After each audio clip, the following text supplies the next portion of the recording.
ఈరోజు భారతదేశ ప్రజలు అందరూ కూడా గర్వించదగ్గ రోజు.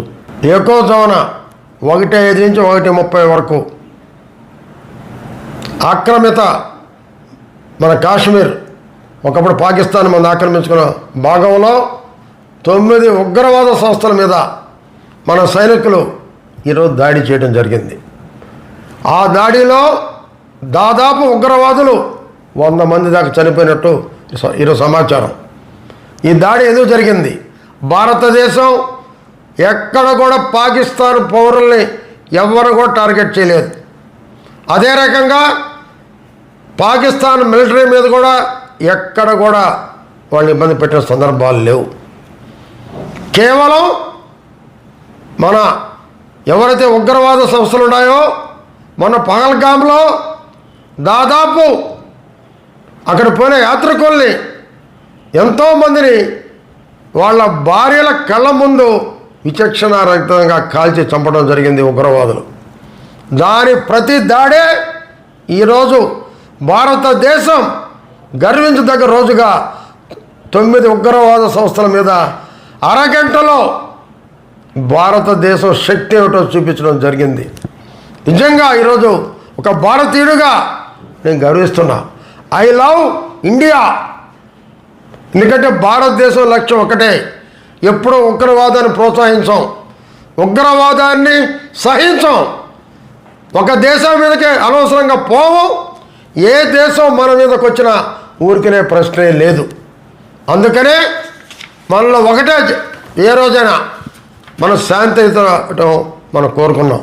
అనవసరంగా ఆ రోజు పహల్గాం దగ్గర మనోళ్ళని చంపి చేసిన దానికి ఈరోజు సింధూర్, ఆపరేషన్ సింధూర్ పేరుతో అదే ఉగ్రవాదాన్ని మట్టు పెట్టడం జరిగిందని చెప్పి తెలియజేస్తూ ఉన్నా. ఈరోజు దేశవ్యాప్తంగా కూడా సివిల్ డ్రిల్ మన సైనికులు చేస్తున్నారు. బట్ సైనికులు, ఎన్సిసి, ఎన్ఎస్ఎస్ క్యాడర్ మొత్తం కూడా ఎక్కువగా ఇది ఉత్తర భూభాగం భారతదేశంలో. ఆ ప్రాంతాల్లో ప్రధాన నగరాల్లో ఇప్పుడు మొత్తం డ్రిల్ జరుగుతుంది. అంటే పైన ఆకాశం నుంచి ఏ టైంలో ఈ పాకిస్తాన్ వాళ్ళు ఏమైనా దాడి చేస్తారేమో, మనం ఎలా ధైర్యంగా ఉండాలి, ఎలా రక్షించుకోవాలి అనేటువంటి ఈరోజు జరిగే ఈ మాక్ డ్రిల్ని అందరూ కూడా విజయవంతం చేయాలి. ఎందుకంటే బహుశా మన దక్షిణ ప్రాంతంలో అంత ఉండకపోవచ్చు. అయితే భారతదేశం అంతా కూడా మన ఫ్రెండ్స్ కానీ బంధువులు కానీ ఉన్నారు. వారికి దీన్ని చాలా గట్టిగా తీసుకోమని, ఈ డ్రిల్ని ఉపయోగించుకోమని ప్రతి ఒక్కరు కూడా ఒక సైరన్ మోగినప్పుడు ఇటు సైనిక దళాలు కానివ్వండి, ఎవరైనా కానివ్వండి, అదే రకంగా ఎన్ఎస్ఎస్ కానివ్వండి, ఎన్సిసి కానివ్వండి, ఎవరు సైరన్ మోగించినా వాళ్ళు రక్షిత ప్రాంతాల్లో ఉండాలని చెప్పి నేను కోరుకుంటున్నా. అదేవిధంగా చూస్తే నిజంగా ప్రతి భారతీయుడు ఒక గర్వించదగినటువంటి రోజు. ఎందుకంటే మనం ఉగ్రవాదాన్ని ఏ రోజు కూడా ప్రోత్సహించలేదు, వేరే వారు ఉగ్రవాదం చేస్తే వదిలిపెట్టేయలేదు. అటువంటి శక్తి భారతదేశానికి ఉంది. ఒకప్పుడు మన దేశం మీద దాడి చేయాలనుకుంటే పాకిస్తాన్కి ఆనాడు ఇందిరాగాంధీ బుద్ధి చెప్పిన సందర్భం ఉంది.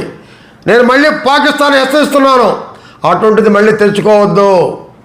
ఇండియా ఎంత మంచిగా ఉంటుందో, అవసరమైతే మా దేశాన్ని రక్షించుకునే దానికి మా సైనికులు, వాళ్ళతోటి ప్రజలు మేమంతా కూడా సిద్ధంగా ఉన్నామని చెప్పి తెలియజేస్తున్నాం. అందుకే ఈరోజు మోడీ గారికి రాజకీయ అతీతంగా భారత ప్రజలందరూ అండగా ఉండాలని, ఈరోజు మనం రక్షించుకున్నటువంటి మన సైనికులు ఒకటే, ఇంత త్యాగాలు చేస్తున్నటువంటి మన భారతదేశ త్రివర్ణ పతాకానికి, మన సైనికులకి, మన దేశాన్ని రక్షిస్తున్నటువంటి మన సైనికులకి అందరికీ సెల్యూట్ చేస్తున్నాను. జై హింద్, జై భారత్, ఐ లవ్ ఇండియా.